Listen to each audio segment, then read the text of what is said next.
was born and raised in Kamloops. I came to do graduate studies with the plan to spend 2 years here doing a master's in law and to move back to Canada. But I was sort of sidetracked by the city, and after 1 year, I knew that I wasn't going to want to leave.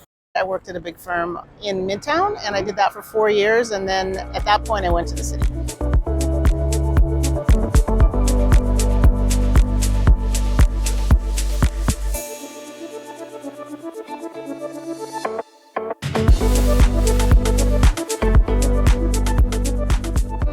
The charter is a long, very complicated, very dense document that is based on basically laws adopted over the course of centuries, but it doesn't have any vision or value statement. And so the first proposal is to add a value statement which would unite New Yorkers around a hopeful visioning statement for the future of what New Yorkers would like their city to be. The second proposal is to create a chief equity officer, an office of racial equity. The third ballot proposal is to measure the true cost of living.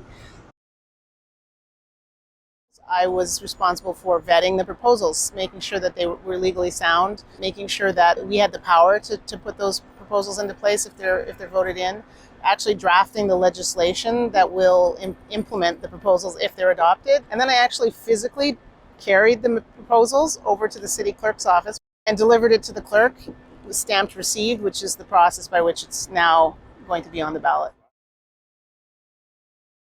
As a litigator, I actually get thrown into learning about how the different parts of the city operate. So I've litigated on behalf of the trees of New York City before. That's kind of a fun case to have. There's a real, very specific way in which trees are valued based on their contribution to the city. That I litigated for several years, a lawsuit over this very fence right here. After it was built, the posts around the outside started to crumble. I've litigated relating to the water supply, which is another fascinating thing. The city has bought up the land surrounding the reservoirs to keep it clean and pays for the cleaning of that area. And then it all travels down via gravity in a system that was designed 100 and some years ago and delivers to us water that you can drink right out of the tap. I actually love that I can say, oh yeah, I litigated a case about that piece of the city. I can touch the things that I've affected in the city in a concrete way. I'm very proud to be Canadian. It makes me have still have a sort of awe about the city, but nobody sees you as an outsider because you're from Canada.